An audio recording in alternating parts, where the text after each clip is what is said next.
สบายดีพี่น้องทั้งฟังไทยแล้วก็ฟังลาวเด้อแล้วก็พี่น้องที่รับส้มอยู่หลายๆบอนหลายๆที่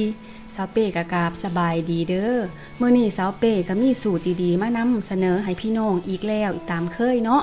ให้พี่น้องฟังคลิปนี้เด้อฟังให้จบเด้อโดยเฉพาะผู้ใดที่ผิวหยาบก้านผิวแห้งผิวบ่ชุ่มชื้นเด้อให้ฟังคลิปนี้ผิวดีแน่นอน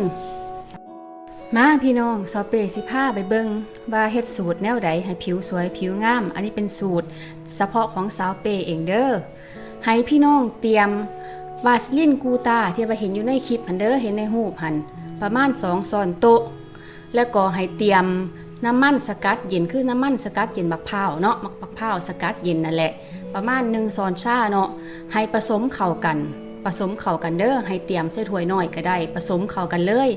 หลังจากนั้นแล้วให้พี่น้องเอามาสโลมผิวก็คือให้ใส่ทั้งเช้าแล้วก็ทั้งเย็นตอนเช้าตอนแลงเลยเด้อพี่น้องผู้เฒ่าผู้แก่ก็ใส่ได้เด้อผู้ที่ว่าเพิ่นผิวแห้งผิวก้านหั่นนะให้ใส่ได้โลดเด้ออันนี้นะแต่ว่าบ่แนะนำให้เด็กน้อยใส่เด้อให้แต่ผู้ใหญ่ใส่ให้แต่ผู้สาวผู้เฒ่าผู้แก่ก็ใส่ได้เบิดหั่นแหละแต่ว่ายกเว้นเด็กน้อยเด้อย่านเพิ่นแพ้ผิวเพิ่นแพ้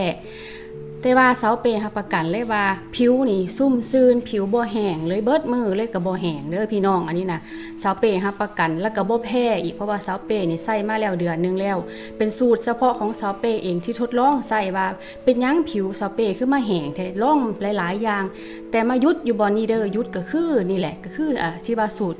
ที่สาวเป้ให้พี่น้องปัจจุบันนี่แหละเนาะให้ลองไปนำใส่ลองเบิ่งเด้ออันใดดีก็บอกต่อกันเนาะฝากพี่น้องกดไลค์กดแชร์คอมเมนต์ได้เด้อว่าพี่น้องใส่แล้วเป็นแนวใดผิวดีขึ้นบ่หรือว่าเป็นแนวใดเนาะให้มา